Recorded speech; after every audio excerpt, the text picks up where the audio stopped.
Good morning, my dear lovely students. So, how are you doing nowadays? Everyone is busy in taking regular online classes, and that's very good. And you must enjoy those classes. You know, each and every class is of great importance, and do not dare to skip even a single class. Everybody is trying very hard to make you understand each and every minute details of certain topics and, of course, of your lesson. So, kids, I'm your science teacher, Ms. Zainab Khan, and I welcome you on this platform once again.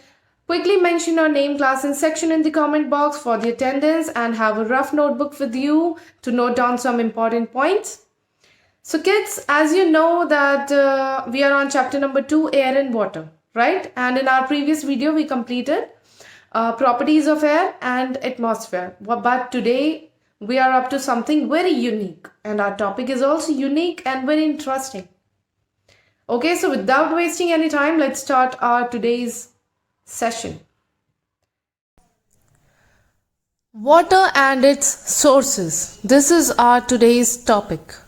So, kids, water is one of the most common substances on the earth, covering over 70% of the surface of the earth. Water is very important, very essential, and it is also known as universal solvent. We cannot live without water, and you know, water is found in seas, lakes, rivers, ponds, glaciers, under the ground, as well as in the air. But you know, out of all the water that is available, very little is usable to us. Very little. That's why we should not waste water at any cost. This we'll study in our today's topic only.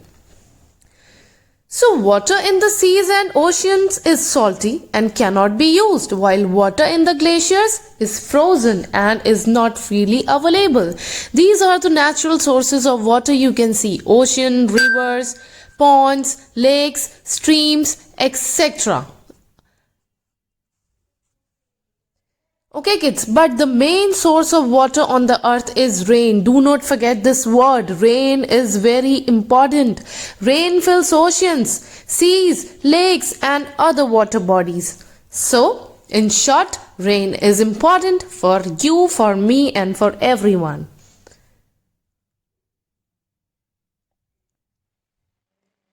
Kids, now you all are very well familiar with the word water and its sources, right?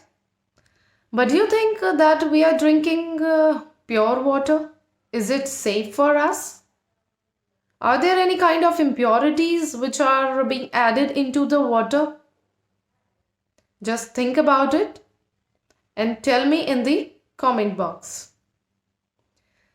Of course, it's very important for each and every one of us to drink clean water that should be free from germs, dirt, mud, etc. etc. And these all things are known as impurities. When any outside thing is present inside the water, outside things means impurities, which will be known as your mud, your sand, your leaves, your any kind of thing which is not good for humans in terms of drinking water. Those things are referred as impurities. So water should be free from all type of germs and all type of impurities. Okay, and the things that make water unsafe and unfit for drinking is known as impurities. So we'll be talking about two types of impurities here. First one is soluble and second one is insoluble. Now, what do you mean by soluble and insoluble? Two words here we are having. So, soluble is totally different from insoluble. Okay? Insoluble substances are those substances which do not dissolve in the water at any cost. For example, your sand, your mud, or your small pieces of stones or rocks, etc. And soluble substances, those substances which can easily get dissolved in the water. They are termed as soluble substances. But the main thing what we need to understand is how to clean water. Okay, so we'll be discussing about removing of insoluble impurities from water and removing of soluble impurities from water with the help of an experiment. Okay kids, so let's start with our very first experiment that will be for removing insoluble impurities from water. So here you can see a glass full of water. Okay. So I'm gonna add impurities and the impurity will be your sand. See this. I'm gonna stir it very well and very properly.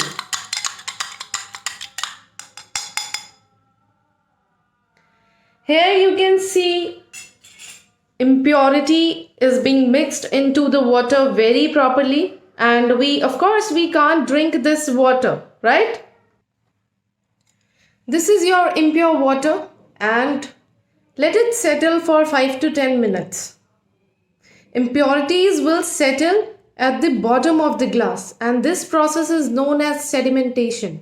Okay kids, slowly and slowly this portion will become more lighter and this bottom portion will become more darker.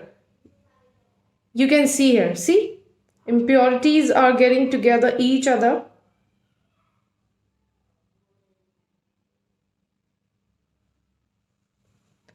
So this process comes under the category of removing insoluble impurities from water.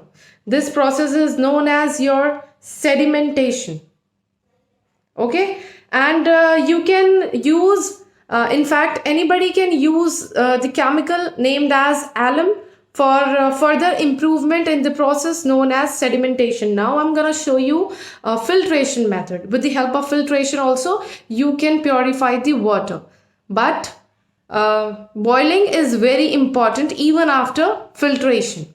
Okay, everyone is having RO, reverse osmosis, that is known as, or water purifiers at home. So that makes water really very purified, and only then after it is safe for us to drink. Let's start with the filtration process. This is an empty glass and this is your tissue paper, right?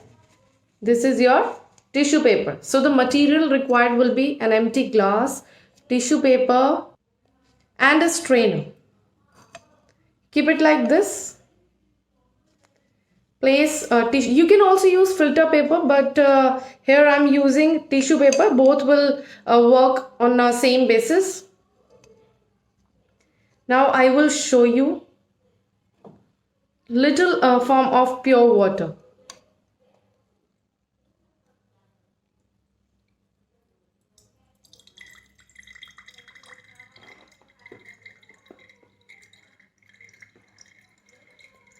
See the difference?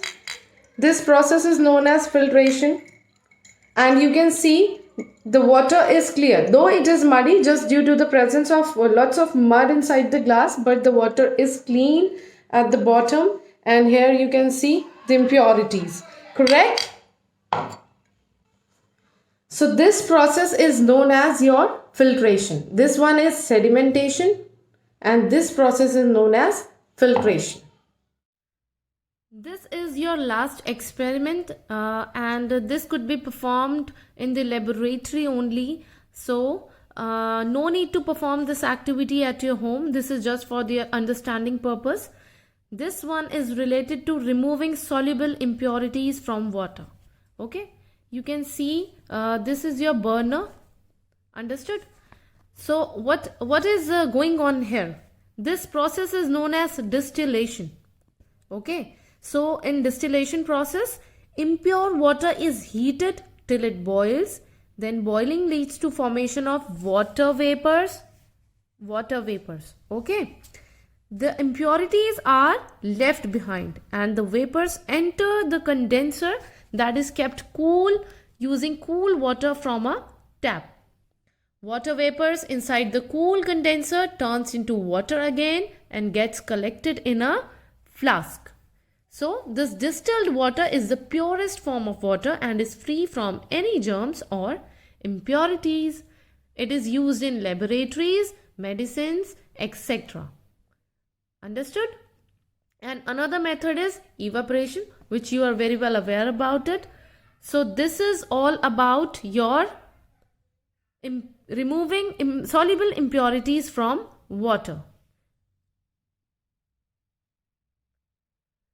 So students, keep learning, keep shining and keep smiling. Revise your classwork, watch the video very thoroughly, learn each and everything. Till then, stay healthy, stay safe, take care, God bless you, goodbye. And do not forget to do your homework.